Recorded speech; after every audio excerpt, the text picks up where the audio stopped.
제도로서의 민주주의가 흔들리고 굳하는 일은 이제 없습니다. 민주주의가 밥이고 밥이 민주주의가 되어야 합니다. 예, 성수와 동수의 날 성동일 12번째 방송 시작합니다. 생계형 평론가 김성수. 이름부터 왜 다시 하겠습니다. 뭐 이름을 갖다 이렇게 공문을 하는 거야? 뭘 다시 하긴. 생계형 평론가 김성수. 자라 프로젝트. 자라 프로젝트가 뭐예요? 방생하잖아, 자라. 야, 자, 김성수 평론가님 나오셨습니다. 안녕하세요, 김성수입니다. 어쩜 저렇게 기도 안 주고? 네? 왜 이렇게 저렇게 기도 안 주고? 뭐 제가 그렇게 말씀하셔서 기가 죽을 사람이면은 뭐 이렇게 95년부터 평론을 하고 있었는데. 알겠습니다. 유시민 작가님보다 먼저 평론을 시작했는데. 또 시작한다. 또 진짜. 자라 김성수 선생. 네. 알겠습니다. 자, 전설의 평론가. 이제 그의 감은 돌아오고 있습니다. 곽동수 갱생 프로젝트. 우리 곽동수 평론가님이 나오셨습니다. 안녕하세요. 반갑습니다. 아직 감은 안 돌아왔는데 늘 돌아오기를 바라는 마음으로 저렇게 푸나님이 소개해 주시는 것 같습니다. 바로 옆에 이 집 그 화단에 네. 감나무 있어요. 예. 감 잡았어. 아우 추워. 큰일이다. 참. 어쨌건 우리 쌍수 두 분과 함께 재밌는 방송 시작하겠습니다. 자, 지난주 방송 이야기를 안 할 수가 없어요. 근데 일단 제 반성부터 좀 할게요. 예. 그러니까 애초에 이제 그게 좀 강조가 좀 안 되는 측면이 있는데 사실 이건 정치 예능 그걸 기준으로 하다 보니까 방송하는 현장에서는 내 생각과는 많이 다르게 감정이 좀 더 나갈 때도 있고 표현이 좀 잘못될 때도 있거든요. 근데 사실은 두 분 방송이 아니면 웬만한 방송들은 그걸 제가 듣고 어느 정도 수위를 조절해 줘요. 그렇죠. 근데 이 방송은 그냥 그대로 내버렸어.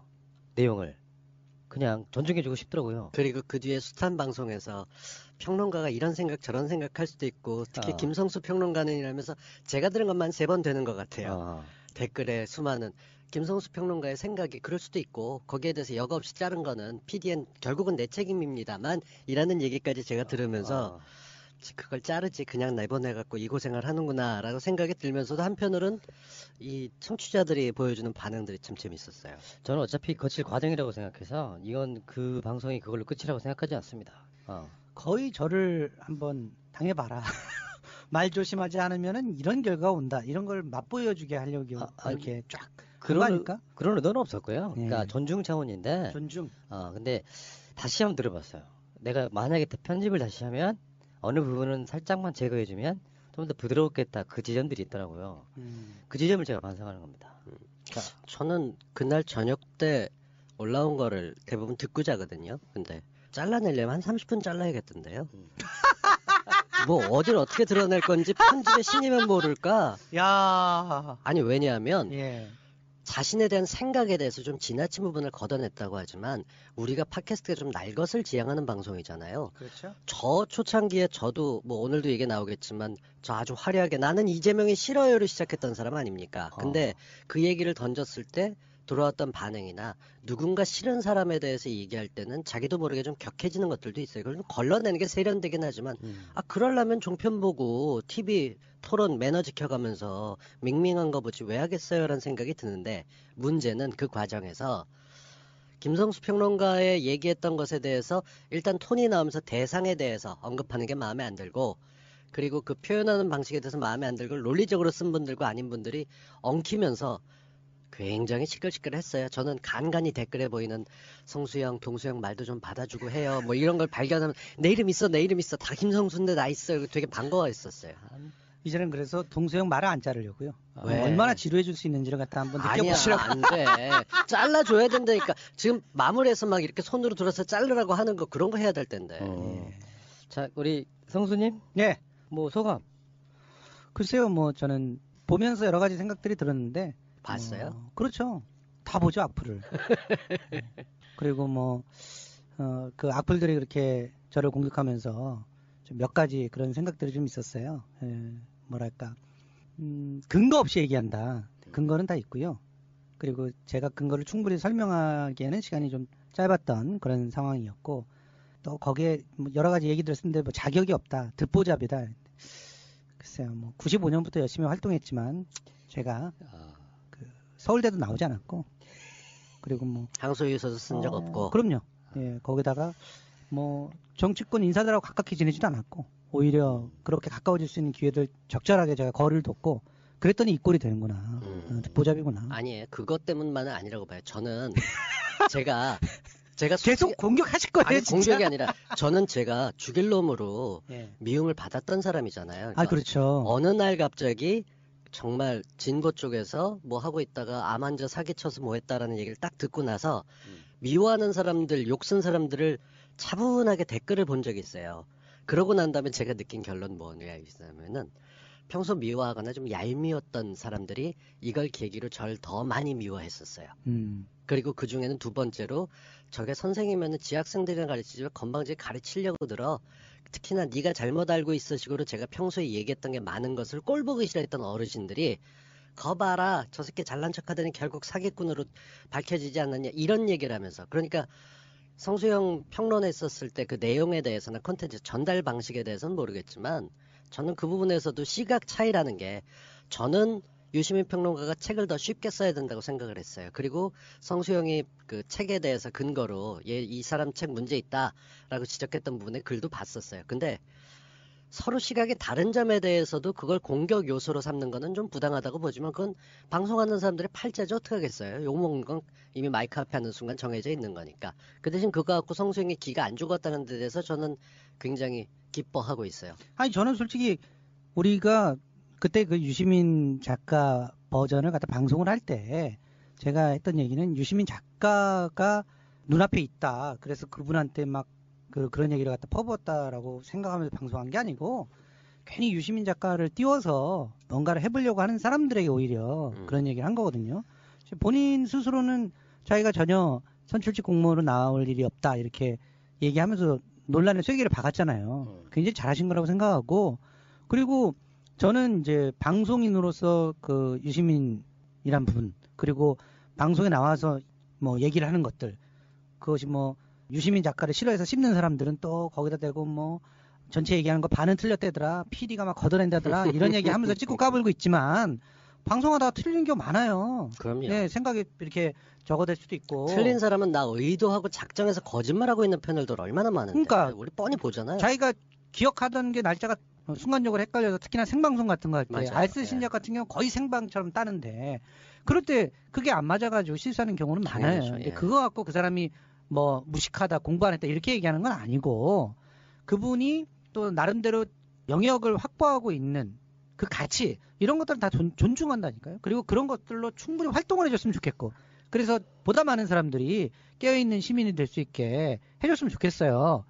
근데 많이 물러섰는데 근데 정치를 하면 안 된다는 거지. 정치를 하려고 했을 때는 정치를 했을 때 이미 실패를 했다라고 이제 확인이 됐고 그리고 많은 사람들이 상처를 입었는데 그런 상처를 보듬어 주는 시간들이 또 필요하고 하기 때문에 굉장히 이제 여러 가지 안 좋은 일들이 벌어질 수 있다는 거예요. 본인한테도 그렇고 특히나 지지자들한테도 그렇고 그리고 진보 진영 내에서 그거 갖고 또 뭔가 싸움이 일어나고 그런다면 그것도 굉장히 소비적인 거고 그러니까 이제는 확실하게 좀 그나마 좀 앞으로 좀 더 미래가 좀 더 많다고 생각되는 사람들 그런 사람들 특히나 이제 젊은 사람들을 좀 밀어서 내세웠으면 좋겠다는 생각이에요. 사람들이 화냈던 부분에 대해서 저는 뭐 혼자서 요즘 유체이탈식으로 객관화를 너무 자주 하는 편이긴 한데 객관화를 해보면 그런 것들이 있어요. 그러니까 많은 사람들이 유시민이 다시 정치해주기를 바라는 것 같아요. 예, 그런 사람이 그래서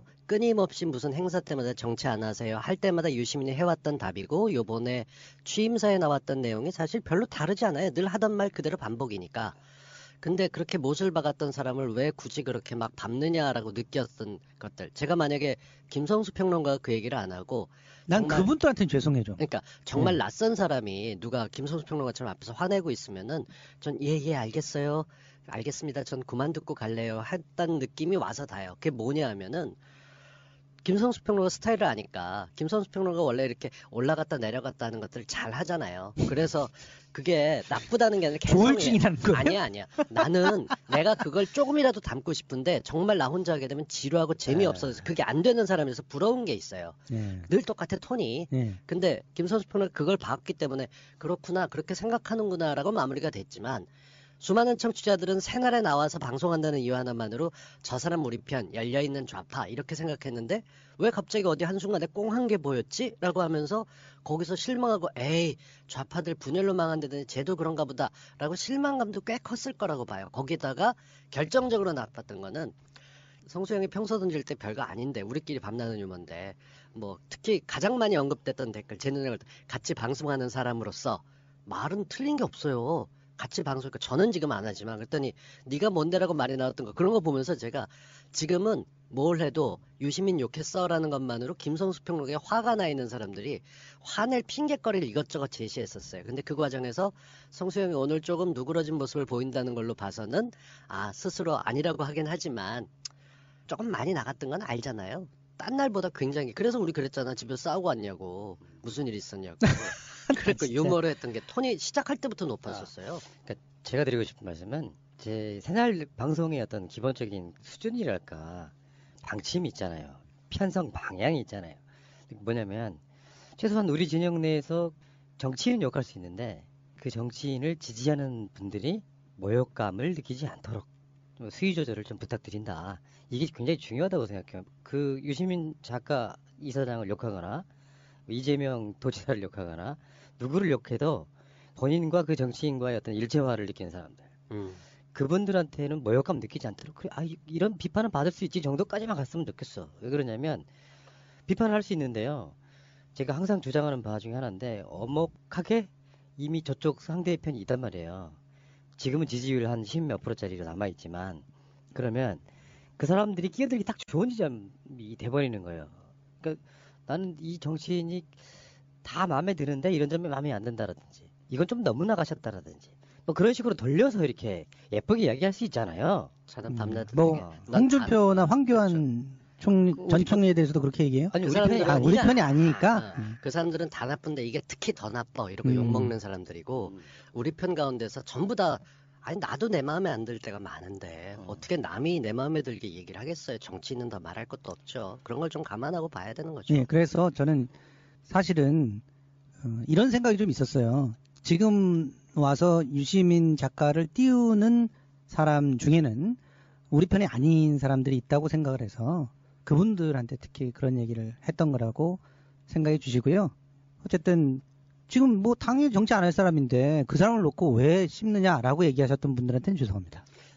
저도 뭐 당연히 정치를 안 할 거라고 생각을 했는데 자꾸 이렇게 끌어갖고 와가지고 뭔가 얘기를 하는 사람한테 화가 났던 거니까 예, 그러니까 뭐 저랑 비슷한 마음을 갖고 있었는데 이제 서로 다른 형태로 그 사건에 대해서 표시를 한 거죠. 마음을. 그러니까 이제 한쪽에서는 그 사람은 다 정치 안 할 사람이야. 그냥 가만 놔둬. 이렇게 얘기를 해야 되는데 같은 마음이지만 왜 자꾸 정치를 한다고는 식으로 이렇게 부추기는 거야. 그 사람 정치하면 안 돼. 이렇게 얘기했던 그런 상황이니까 이제 그분들한테는 죄송하다고 말씀을 드리겠어요. 유시민 이사장이 이제 어제 취임식하면서 일체 뭐 선거 등에 나가지 않겠다. 그럼요. 그것도 애둘러서 뭐 질문받고 한 말이 아니고요. 어차피 물어보실 것으로 알고 있어서 미리 말씀드립니다 했잖아요. 거기다 그 이 대표께서 난 유시민 작가라 생각한다.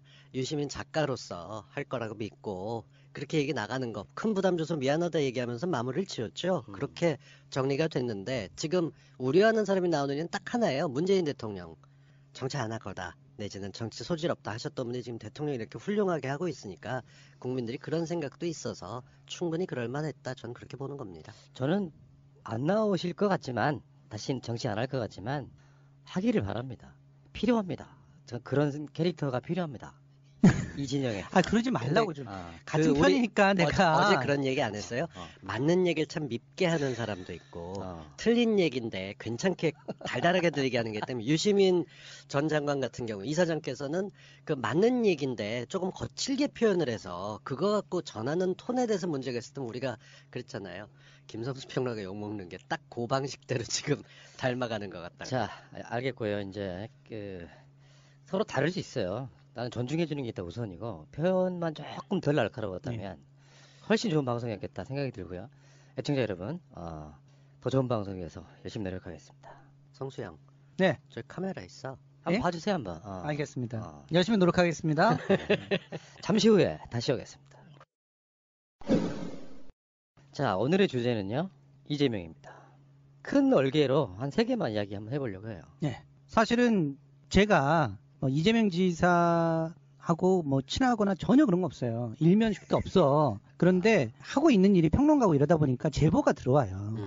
여러저러 제보가 들어오면 그 중에서 단순한 이재명 지지자한테도 제보가 들어오겠고, 나름대로 정치적인 어떤 직함이나 이런 것들 전혀 안 가지고 순수한 마음에서 자원봉사들 지지한 사람의 제보도 들어오고 그런 제보들이 들어와요. 근데 그 중에서 이 며칠 사이에 굉장히 뉴스가 시끄러웠잖아요. 이재명 지사에 주말 동안 대해서. 굉장히 시끄러웠죠. 갑자기 급변했어요. 그 중에 이제 그야말로. 가장 핫했던 얘기가 사실은 김부선 씨 얘기가 아니라, 김부선 씨 얘기도 사실은 종편에서는 주말 되기 전에는 이 김부선 씨 얘기를 막 하려고 했었죠. 그래서 진짜 신체상의 비밀을 노출할 거냐 말 거냐 이거 갖고 막 몰아갔었는데, 사실은 주말에 한겨레 신문에서 단독 기사를 내면서 해경군 김씨 계정, 그게 이재명 지사 부인하고 전혀 상관없다라는 그런 보도가 나오고 난리가 났었잖아요. 그런데 사실은 그 제보를 한 사람이 저한테 제보를 했어요. 예. 그러니까 그 얘기부터 먼저 하고, 그리고 자연스럽게 김부선 얘기는 할 수 있어요. 들어봅시다. 그 제보를 한 사람이 언제 제보를 했냐면, 제가 이제 사실 토요일 주말 맞아갖고 가족들하고 경주로 여행을 가고 있었는데, 거기서 이제 문자로 계속 얘기를 갖다 좀 했고, 어제죠. 월요일 날 꽤 오랫동안 통화를 하면서 이제 얘기를 했고, 사실은 녹취까지 했었는데, 근데, 어제자로 연합뉴스에서 기사가 좀 이상한 기사가 좀 하나 나왔어요. 그래서 그 기사도 설명해 드릴 때, 그게 나오면서 일단 녹취는 나중에 쓰자. 직접 그렇게 얘기하는 건 나중에 쓰고, 이제 다만 취재한 것들에 대해서 이제 적절하게 서로 이제 밝힐 수 있는 것들, 이런 수위다. 이래가지고 밝히자. 이렇게까지 얘기를 하고 왔는데, 그러니까 쉽게 말해서 그 해경군 김씨 계정은 지금 그분의 주장이라고 하면서 얘기를 할게요. 그분의 주장에 의하면 50대 남성으로 2013년 당시만 해도 이재명 지사의 수행을 했던, 시장이었죠. 예, 이재명 시장이죠. 이재명 시장이 수행을 했던 사람이었고, 2016년 4월에 그만둔 그 사람이 운영했던 그런 계정, 수많은 계정 중에 하나였다. 근데 그 사람이 운용을 할 때 예를 들어 누구의 명령을 받고 운영한 전혀 그런 거 아니고, 자발적으로 여러 가지 투입 계정을 갖고 있었고 그걸로 활동을 했던 사람이었다. 이 정도 얘기를 들었어요. 그래서 구체적인 얘기들 하나씩 캐묻기 시작했죠. 정리를 하면 한겨레의 내용 중에 후속 기사로 나왔던 게 가장 진실에 접근해 있는데, 우선 첫 번째, 제보를 한 사람은 2013년에 1월이죠. 2013년 1월에 이재명 지사 팬카페를 다음에 만들었던 사람입니다. 근데 처음에 다음에 카페를 만들면서 카페 들어오는 가입하는 사람들한테 가입하기 위한 조건 이런 거 적게 하잖아요. 닉네임 적어라, 그리고 또 그 밑에 이메일 적어라, 이런 여러 가지 하잖아요. 근데 이 사람은 닉네임을 적으라 그러고 이제 SNS 계정을 적으라고 했던 거예요. 근데 그때 적은 계정 중에 하나가 바로 공구, 그다음에 밑에 슬래시, 그리고 HK 킴, 이 계정을 적은 사람이 있었던 거예요. 그 사람의 닉네임은 이보연이었고, 그래서 이분은 그런 분이 이렇게 들어오니까 카페 관리를 할 겸 트윗에 갈 때마다 그런 계정들이 보이면 인사를 하고 막 이랬다는 거죠. 그래서 그 인사했던 그 와중에 09를 08로 계정을 바꿨고, 그래서 그거를 이제 트윗에 들어가 보면 트윗 계정 설명을 자기가 직접 할 수 있잖아요. 거기에 닉네임이 이보연이라고 써 있는 걸 보면서, 아, 이 사람 09였는데 08로 바꿨네? 그래서 거기다 인사를 남긴 거예요. 이보연 씨 오랜만이에요. 계정 살아있네요. 이런 인사를 남긴 게 그렇게 막 두루두루 돌아다니는 그 캡처본입니다. 그리고 그것이 마치 이제 이재명 지사의 굉장히 가까운 사람, 특히 다음에서 팬카페를 관리하는 사람이 이렇게 친밀하게 알고 있던 사람이었다라고 근거를 제시하는데, 그 사람 주장에 의하면 얼굴도 본 적이 없었고, 그 계정상으로만 알 때는 전혀 그 사람이 누군지 몰랐다는 거예요. 그냥 계정 이보연이란 이름만 알았던. 그런 상황이었고. 근데 문제는 이번에 5월이었죠. 5월에 그런 부분들을 갖다가 이렇게 좀 카페에다 남기고 뭐 이랬나 봐요. 그랬더니 경찰이 와가지고 수사를 받으라고 한 거죠. 참고인으로 조사를 네. 받아라. 그래서 가서 자기가 추정할 때는 이 사람이라고 생각한다. 라는 얘기를 다 했고 카페를 조사해봐라. 이런 얘기를 다 했대요. 2차례에 걸쳐서 조사를 받았고 그때까지만 해도 그 사람이 누군지 전혀 몰랐던 거예요. 그런데 이 사람이 토요일 날 법률 뉴스에 실린 기사를 하나를 보게 됩니다. 근데 이 기사가 이 사람한테 뭔가 그 사람이 이보인이라는 사람이 누구구나라는 생각을 추리할 수 있게 만들었던 거예요. 토요일 날이 아니에요. 2018년 10월 12일 날짜 기사였어요. 법률 뉴스에 올라간 기사인데 법률 방송 뉴스네요. 여기에 사진 밑에 멘션이 하나 달려있는 게 있는데 거기에 보면은 09 밑에 슬래시 KH 킴이라고 하는 사람이 그 계정이 이거는 이제 바뀌기 전 계정이죠. 08이 아니라 오늘날 완전 득템 이재명 표창원 김미아님을 한 방에. 그런데 이재명 지사가 그 밑에 이재명 지사의 글을 RT한 거예요. 그러니까 CBS 김미아의 여러분에 출연했다가 나오는 길에 표창원 교수님 만났습니다. 격려해 주세요. 이런 글을 이 09 아래 슬래시 KH 킴이라고 하는 그 계정의 사람이 RT를 해서 세 사람을 한 방에 만났다라고 하는 글을 올린 거야. 이걸 딱 보고 이제 이 카페지기가 아니 이 사람 방송 관계자가 아니라면 그러면 수행했던 사람밖에 없지 않나. 그럴 때 불현듯 떠오른 인물이 하나 있었다는 거예요. 이전까지 이 카페 그 지기는 이 이보연이라는 사람을 닉네임을 알고 있었으니까 실제 누군지 모르고 이보연이라는 사람을 어떻게 특정하고 있었냐면 이보인의 정치적 성향을 보니까 이 사람은 완전히 열린우리당 시절에 정동영 지지자야. 정동영 지지자로서 당시에 그 친노에 대해서 엄청난 반감을 가졌고 그리고 그 이후에 2012년에 문재인 대통령께서 나올 때도 굉장히 부정적인 생각을 가지고 있었고 이제 그런 흐름들을 이제 알고 있었다는 거예요. 대충 그 사람이 멘션이나 이런 거 올리는 걸 통해서 그래서 당연히 호남 사람이라고 생각을 했었대. 그리고 연배는 대충 뭐 얘기하는 거 보면은 50대 정도로 알고 있었대. 그리고 여성인 것처럼 얘기를 하고 그러긴 하지만 남자다 실제로 요 정도로 알고 있었대요. 그래서 그 얘기를 5월달에 수사받을 때 다 얘기를 했대. 그런데 이 법률 방송 뉴스에 실린 그 사진을 딱 보고 이 사람이 수행을 했던 그 비서 중에 한 명이었구나라는 걸 알게 됐다는 거예요. 그래서 그거를 전화를 걸어서 그 수행 비서였던 사람을 이전에 이제 이재명 지사 뭐 행사하고 그럴 때 이제 카페직이었으니까 돌아다니면서 같이 당연히 친분이 있을 연락처도 거예요. 알고 연락처도 그랬겠죠. 알고. 네. 전화해서 너 그 사람이었어? 이렇게 물어봤다는 거죠. 그러니까 알았어? 이렇게 얘기를 하더라는 거죠. 인정했구나. 어떻게 예. 알았어가 됐겠죠. 예. 네. 그 확실하네. 그렇죠. 그러니까 이 얘기를 저한테 그분이 제보를 하기 전에 딱 두 사람한테만 얘기했대요. 그 두 사람 먼저 전화를 했대. 하나가 한겨레신문의 기자, 또 하나가 김어준 씨. 그래서 김어준 씨는 또 뉴스공장 월요일 날 아침에 그 얘기를 합니다. 그 얘기를 해요. 그래서 완전히 밝혀졌다라는 식으로. 근데 경찰의 입장에서는 사실은 그랬다고 해서 완전히 밝혀졌어요 이렇게 얘기할 수가 없는 거죠. 경찰은 그렇죠. 그 사람한테 수사가 들어가 봐야 되는 거죠. 그 사람은 지금 수사를 받고 있다고 저는 알고 있어요. 그래서 오늘 아침 지금 10월 16일 11시자로 한겨레에 올라온 게 해경군 김씨로 지목받은 이재명 지사의 전 운전기사가 경찰에 출석해서 조사를 받고 있다. 예. 내가 트위터 계정주다라고 밝혔다가 경찰이 수사한다 하니까 돌연 계정 만든 것 같긴 한데 기억이 가물가물하다. 이게 연합뉴스에서 나왔다. 예, 연합뉴스에서 나왔죠. 그래서 그 연합뉴스의 기사를 보고 녹취했던 거는 좀 지워달라. 뭐 사용하지 말아달라. 왜냐하면 이재명 지사의 문제가 확실하게 정리될 때까지는 서로 진실 공방하는 것처럼 보이기는 좀 싫다. 네. 이런 얘기를 갖다 해서 그 부분에 대해서는 좀 했고 다만 요 정도까지는 얘기를 하게끔 허락을 받아가지고 말씀을 드리는 거예요. 저희가 녹음하고 있는 10월 16일 오늘 아침 9시 반서부터 조사를 받고 있다고 얘기했고 11시 반쯤에 얘기했는데 참고인 자격으로 조사됐고요. 이 지사의 전 운전기사 기혁씨 올해 58이라고 되어 있습니다.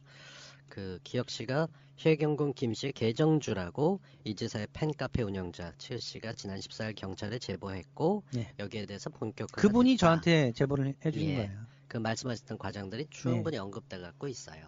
그런데 이제 이분이 그럼 어떻게 그 계정을 갖고 있는 사람 그리고 또 카페에 들어왔던 사람을 짐작도 못했겠느냐. 근데 그 사람이 얘기를 할 때 그랬다는 거죠. 그러니까 굉장히 이 호남에 대한 그 차별 얘기를 많이 하셨다는 거예요. 그래서 이분은 호남 출신이구나 이렇게 생각을 했다는 거예요. 그런 분들 지금 우리 청취자분들 중에도 있어요. 그러니까 네. 우리가 뭐 국민의당 부류를 막 비판하면은 그런 거 있잖아요.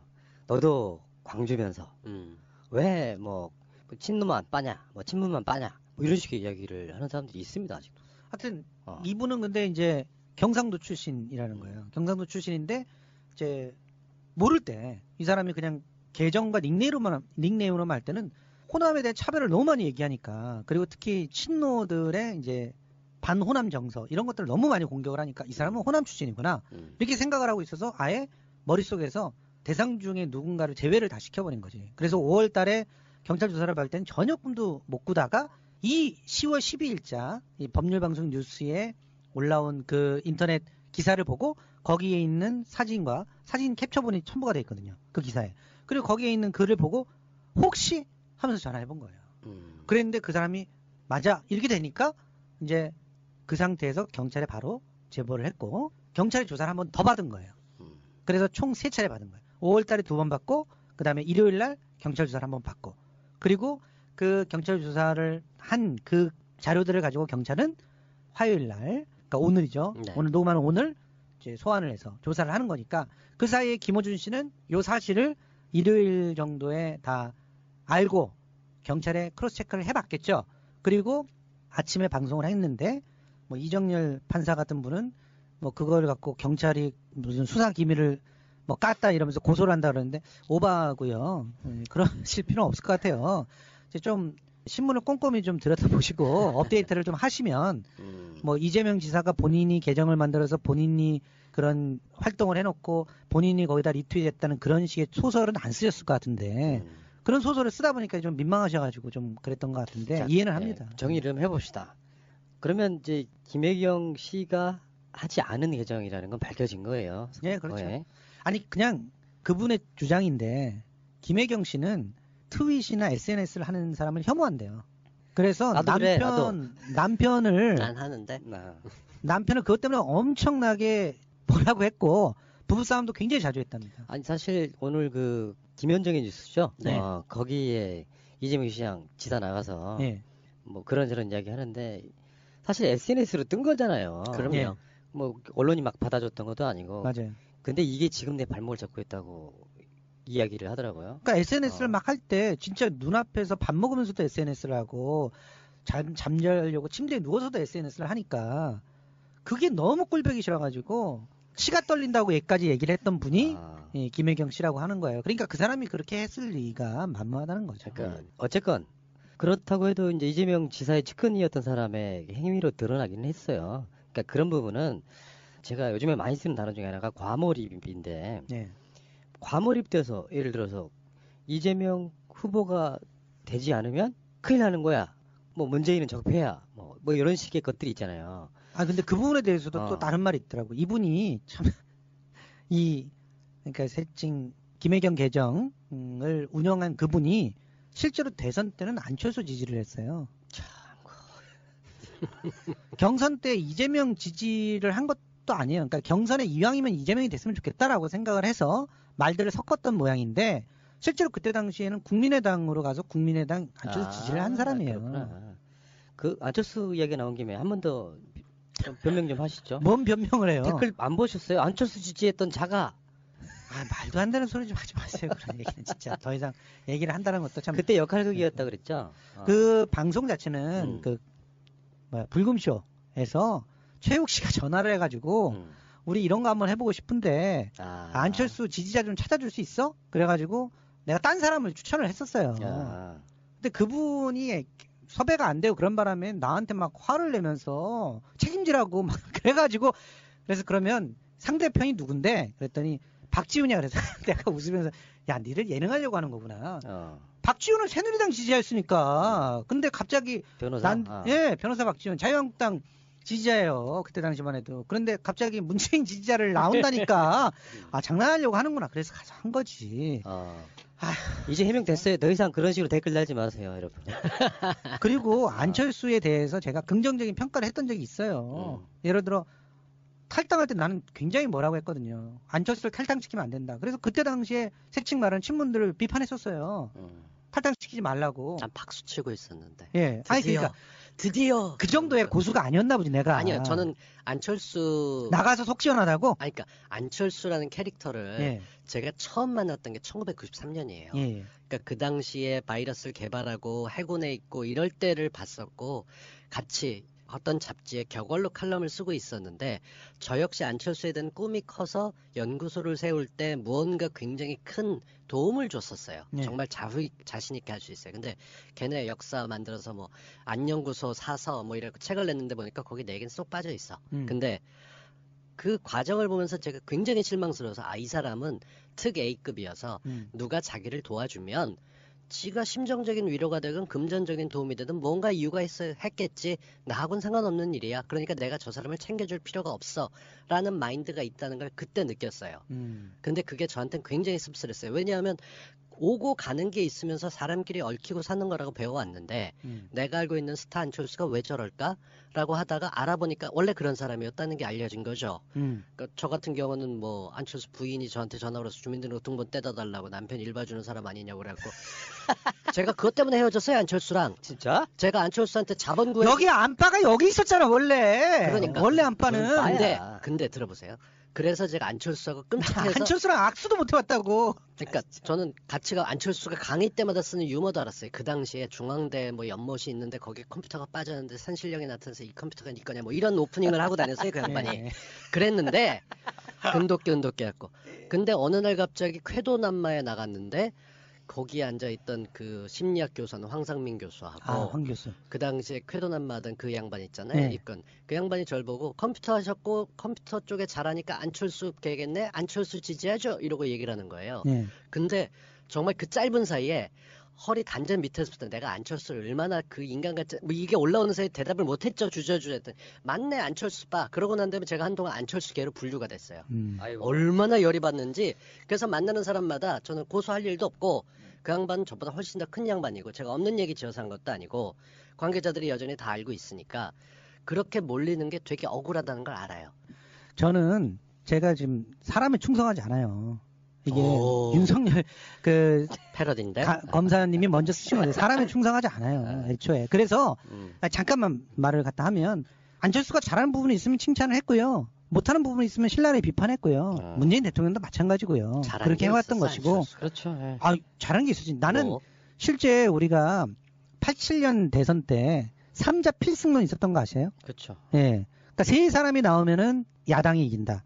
그 필승론을 특히 김대중 대통령 지지하는 사람들이 근데 그 하고 안철수와 다녔어요. 무슨 상관이 있어서? 아니 3자일 때 유리한 구도가 나온다는 걸 3당에서 입증을 했잖아요. 아니 근데 그 안철수와 무슨 상관이? 아니 그거를 깨지고 나와가지고 3당 구도를 만들어가지고 결과적이지 그걸. 그러니까 결과론적이지만 그런 부분도 가능하구나는 걸 확인했다는 거지. 그리고 그 부분에 대해서 이제 나름대로 역할을 해가지고 결국 문재인 대통령이 대통령이 되게 했잖아요. 정권 교체가 되게. 지난번 방송에 그 김성수 평론가처럼 저도 화내면서 할 수 있어요. 예, 자, 하세요. 정리합시다. 네. 이게 1시간짜리 방송이기 때문에 어머, 어쨌건 시간이 이렇게 남았어. 그 정확히 말하면 정의를 위하여 예, 그 개정은 김혜경 씨 것이 아닌 것은 확실하다. 예. 그거고요. 또 이렇게 이야기할 거예요. 이제 또 경찰에 손 썼네 뭐 빠져나가려고 어쩌네. 근데 극렬 지지자는 어디에나 있고요. 무슨 뭐 꼬리 자르기 안에 뭐 이런 얘기 하시는 분이 있을지 모르는데 근데 그 저한테 제보하신 분하고 제가 그냥 느슨하게 패친이나 혹은 특친으로 알고 지낸 지는 꽤 돼요. 꽤 되고 제가 잘 알고 있는 또 연애 전문 기자의 친구분이시고 그러니까 그럴 뭐 꼬리 자르기 뭐 어쩌고 이런데 동원되거나 뭐 하는 그런 분이 아니라는 사실은 알겠습니다. 확인해 드릴 수 있습니다. 김부선 얘기는 못했어. 사실 이제 김무선 얘기를 해야죠 또. 그 얘기도 조금 해주신 게 있어요. 잠깐만요. 그분이. 잠시 쉬었다 와야죠. 예, 알겠습니다. 잠시 쉬었다 오겠습니다. 큰 점이 있어요. 한 점이. 그러니까 큰 점이 이렇게 동그란 거야? 아니면 왜 약간 얼룩기가 무슨 바둑이 얼룩이 같은 거야? 동그란 점. 그냥 얼굴에 우리가 좀 진하게 이렇게 아. 옆에서 보이잖아. 그런 대박, 점이 있어서 대박이다. 이거 말하면 끝장이야. 그러니까 그걸 갖다가 자세하게 말하는 게 아니고 이거는 제가 법정에 갔을 때 최악의 경우에 걔가 절대로 이거를 고소 안 꺼내려고 했는데 이거를 검진 결과 특정 신체 부위에 점이 없다는 사실이 명백하게 확인되었습니다. 시술 흔적도 전혀 없었습니다. 오늘 공동으로 검진한 피부과 전문의과, 성형외과 전문의 공통된 소견은 다음과 같습니다. 점이나 레이저 시술 반응 및 수술적 절제 후 봉합 반응은 관찰되지 않았습니다. 검증은 기자들도 입회한 가운데 매우 투명하게 진행하였습니다. 오늘 공개 검증은 더 이상 불필요한 논란으로 도정이 방해받아서는 안 된다는 이재명 도지사의 확고한 결심에 따라 진행되었습니다. 자연인 이재명에겐 매우 참담하고 치욕스러운 일입니다. 하지만 공인으로서, 도지사로서 책무를 다하고자 검증에 나섰습니다. 진실이 명백하게 밝혀진 만큼 더 이상 소모적 논란이 모두 불식되기를 희망합니다. 언론인 여러분께서도 이재명 도지사가 차분하게 도정에 집중할 수 있도록 협조해 주시기를 당부드립니다. 감사합니다. 네, 이상 저 브리핑을 마치도록 하겠습니다. 이재명과 김우선 씨 사이의 논란은요, 오늘부로 논란이 끝날 것 같아요. 계속된 거짓말과 그 신체 검증을 이제 아주대 병원에서 하고 나옴으로써, 그리고 의료인들의 소견까지 나왔단 말이에요. 제거 흔적도 없다. 이 정도 되면은 김부선 씨 아젠다는 일방적인 김부선 씨의 K협회가 아닌가 싶어요. 경기도 입장에서도 도지사가 도정에 좀 전념할 수 있게 해주는 측면에서 경찰의 속도보다는 훨씬 빠르게 오늘 검증했다는 뭐 이런 이야기로 한번 시작해 보겠습니다. 사실은 이 부분은 끝난 것 같지 않아요? 원래 거짓말이었다고 느껴지지 않습니까? 그렇죠. 이거는요, 사실 우리는 이제 정의를 위하여 뭐 해경공 임시 개정 논란에 대해서는 사실은 언급을 안 했어요. 이렇게 전략 중에 말하지 않음으로써 동조하지 않는 뭐 이런 전략이었단 말이에요. 그렇죠. 알 수도 없고 뭐 거기에 대해서 우리가 어떤 결론을 내릴 수가 없는 상황인데, 거기에 대해서 계속 언급하는 것 자체는요, 어떤 경우가 있냐면 회군이 불가능한 경우가 있어요. 그렇죠. 모 변호사님처럼. 그러니까 쭉 갔는데 뭔가 잘못했다는 걸 알아도요, 거기서 내가 다시 돌아오기는 힘든 상황이라. 전원책 아저씨 얘기하는 거예요? 네? 전원책 아저씨? 갔다 못 돌아온 분? 모병? 아니지, 아니요. 강모지. 그것도 아니야. 그러니까 그건 알아서 들으시고요. 그 이모야? 아, 됐어. 그러니까 자꾸 자기가 틀린 것을 맞다고 주장하려다 보니까 이제 대중과의 괴리감이 생기는 뭐 이런 상황들 많이 보지 않습니까? 그런데 김부선 건에 대해서는요, 우리가 최근에도 김부선 이야기를 굉장히 여러 차례 했는데, 주로 포커스는 뭐냐면은 얼마나 말을 많이 바꿨는가에 대한 부분들이에요. 실제로 막 난방비 부분도 실제 자료를 가져와서 봤다니까. 난방비가 그 당시에 이재명이 들락거렸다는 그 난방비가 얼마나 1,000만 원 나왔었다며. 아니에요. 어떤 상황이냐면 이재명이 월세가 1,000만 원이었다는 이제 난방비가 1,000만 원이었다. 이재명이 들락거렸을 때 예. 제일 많이 나왔다고 이야기를 했어. 예. 근데 난방 열상컷 때문에 국회에서 그때 국감에 자료가 남아 있는 게 있어. 네. 맞아요. 그걸 봤더니 이재명이 들락거렸다는 달이 가스비가 제일 적게 나왔어. 난방비가. 그랬더니 이번에 또 김부선 씨가 말을 바꾼 거예요. 원래 춥게 있었다고. 그 춥게 있었던 이유가 추운 게 좋다고 해서 남자한테.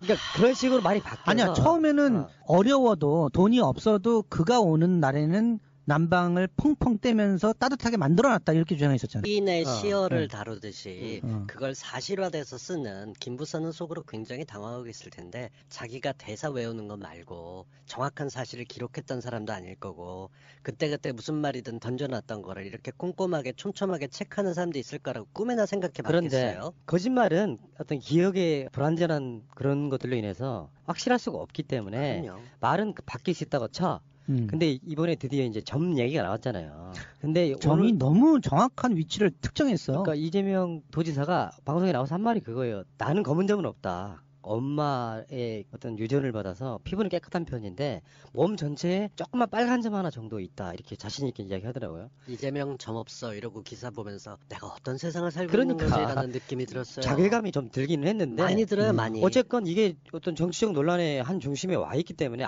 이야기를 안 할 수가 없어, 이 부분은. 근데 이제는 김부선의 점이 스모킹 건이었다면 그 점은 이제 나의 스모킹 건이 되었다, 이런 요지로 이야기를 하더라고요. 예. 맞아요. 실제로 그 카페지기 김부선께서는 그런 얘기를 하더라고요. 자기는 이재명 지사는 뭐 그 사람은 어떻게 생각할지 모르지만 자기는 언젠가는 그 신체 비밀 얘기를 김부선이 할 거라고 예언을 했대. 예언을 했대. 그래서 어떻게 그렇게 알았냐? 그러니까 이 거짓말이라고 하는 것은 하면 할수록 좀 더 정확하게 말을 하지 않으면 그러면 그 다음부터 듣는 사람들이 관심을 안 가져주고 또 이전에 했던 거짓말 자체가 의심받을 수 있기 때문에 더 정확한 이런 얘기들을 할 수밖에 없다는 거야. 그래서 어느 정도 임계점이 되면 아주 누구나 봐도 딱 확인이 가능할 수 있는 어떠한 걸 얘기할 수밖에 없다는 거야. 구체적인 얘기를.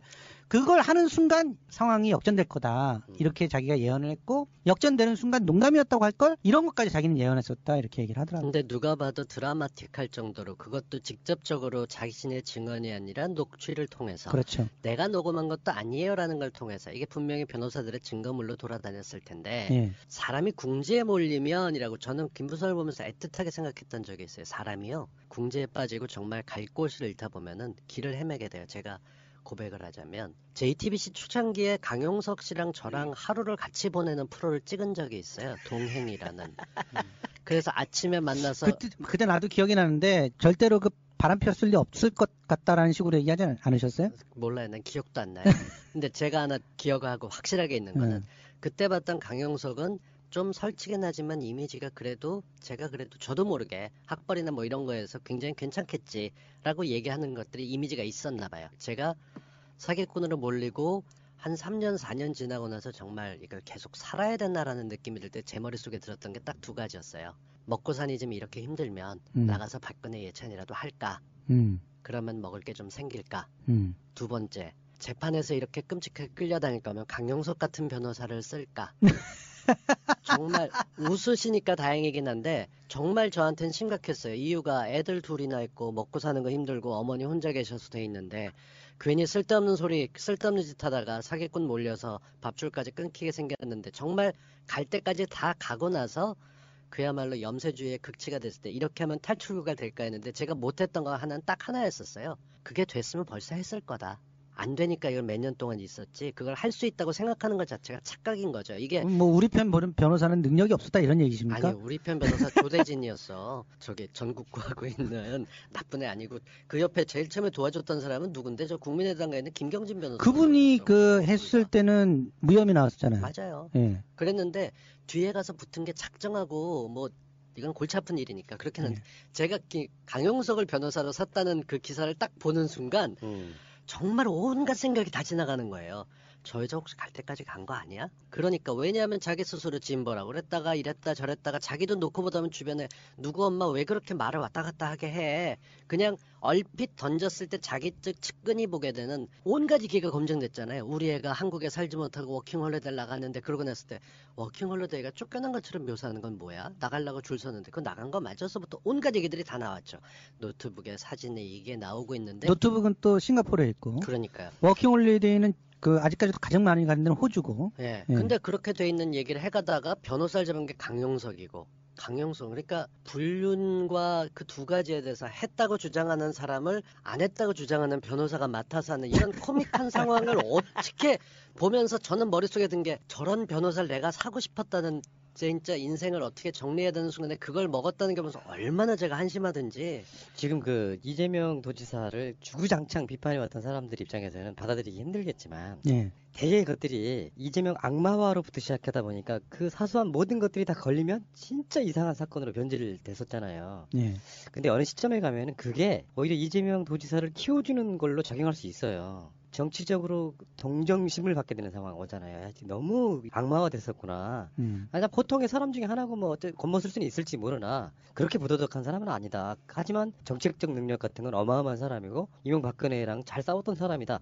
요 좋은 이미지만 남게 되면 오히려 그 사람들이 이재명 시장의 대선을 도와주는 결과가 될 수 있어요. 실제로. 근데 거기까지 가기는 좀 힘들 거라고 봐요. 저는 이유가 미워하는 거나 뭐하거나 할 때 그 사람이 좀 듬직하거나 굳건해 보이게 우리는 정치가에게 메시아는 아니지만 그래도 좀 듬직하거나 진짜 믿음이 간다. 우리를 대표할 수 있겠다라는 그런 기품을 요구하는 경우가 많아요. 전 그게 정당하다고 보는 건데 아베 보면 그런 거라고는 약에 쓸 애도 없잖아요. 근데 좋아지겠지. 근데 그 좋아지는 과정을 자기 스스로 해나간다면 전 그게 첫걸음이라고 네. 보는데 사람들이 해경공에 대해서 관심 가졌던 게 사실은 이런 이상한 얘기를 좀 과장되긴 했지만 이걸 정말 천박하게 주고받았어? 라고 하는 거에 공감을 끌어낸 기본은 대선 후보 토론에서 보여준 이재명 후보의 상황 속에서 문재인을 취조하듯이 하는 그게 각인이 너무 많이 돼 있었던 거예요. 거기에 대해서 정작 그 리그에 뛰었던 사람들은 풀었어요. 원래 선거가 그런 거야 라고 했지만 주변 사람들 보기엔 아직도 미워하는 게 있는 거죠. 막말로 유시민 작가가 김성수 평론가 만나서 악수하고 아 그때 그랬다며 그런 생각할 수 있죠. 그러면 둘은 풀릴 수도 있을지 몰라요. 근데 주변에 있는 사람들 아니 저는 아니야. 맺힌 게 없다니까. 그러니까. 그것은. 그러니까 근데 주변에서 만나면 정확히 그렇게 될 거예요. 저는 예. 그렇게 보는데 주변에서는 그래도 김성수가 유심 뭐 했었어 뭐 하는 식으로 할 수도 있죠. 근데 저는 그게 주변 사람들의 시선에게 쉽게 안 바뀐다는 거죠. 특히나 그 몰아세운 게 예컨대 드루킹 사건 같은 경우 김경수를 키워줬었다 하고는 좀 다르다고 봐요. 그 사람의 어떤 거에 얽혀 있었던 상황의 문제가 아니라 이건 품성하고 관련된 지적을 받은 것이기 때문에 저 개인적으로는 여러 가지 형태이긴 하지만 김부선 얘기가 나왔을 때 그 양반이 그렇게 로맨틱하다고? 라는 거에서 동의를 하기 굉장히 힘들었었어요. 동의 안 하고 싶었어. 근데 그거 말고는 지금 돌아가고 있는 거 봤을 때 너무 과하게 한쪽으로 몰리니까 제가 이런 얘기를 할 수 있는 게 저는 그러니까 이재명이 좋았던 점이 정치가 같지 않아서 좋았어요. 보통 동네 아저씨들 골목에서 소리 지르고 야단치고 뭐 하는 거 온갖 일에 참견하는 사람처럼 그런 모습으로 보였던 정치인이어서 좋았는데 그래도 조금 더 주목을 받으면 조금 기품을 좀 차려 입어줬으면 좋겠는데 그걸 안 했었어요. 그러다 보니까 자기 발에 자기가 걸려서 미끄러졌지. 난 그걸 보면서 아유 속상해 마음에 안 들어. 조금만 더 있었으면 더 큰 그릇 됐는데 왜 저렇게 못했대. 근데 그 다음에 나왔던 것들도 이어피스 딱 빼는 거 보면서 그럼 그렇지라고 저 스스로 마음에 안 들어하는 그런 부분이 있었어요. 그건 제 개인적이지만 저는 그래도 민주당으로서 지금 활동하고 있거나 도지사로서 경기도 내줬었어 봐. 지금 얼마나 골치 아팠겠어요. 그런 걸로 봤었을 때 평가가 달라져야 된다고 보는 성수형 거예요. 기회가 왔어 지금. 예. 지난 방송을 많이 할 수 있는 기회가 왔어. 좀 까줘요. 뭘 깔까요? 까야지. 까줘야지. 반론을 해야지. 내가 이재명에 대해서 평가한 거에 대해서. 아니 그러니까 이재명을 평가를 하시면서 진짜 엘리트로서 평가를 하더라. 그러니까 보통 이재명을 좋아하는 사람은 그 사람이 이어핏을 뺄 때 통쾌해야 해요. 진짜. 뭐 그 당시엔 먹고 사는 문제 걱정하고 있었는데. 그다음에 아, 그야말로 서민이었는데. 아, 쟤는 왜 그런데 좀 좋은 데 있으면 아니 그래도 고맙습니다. 뭐 인사는 배운 하지. 거라든가 뭐 또 그랬죠. 이전까지 뭐 하셨던 것들이 있으니까 그 서민으로서의 그런 시각들은 채 갖추기가 힘드실 거예요. 저도 사실은 엘리트라고 생각을 하기 때문에 그러니까 내가 엘리트라고 몸에 꽉 배 있다는 게 아니라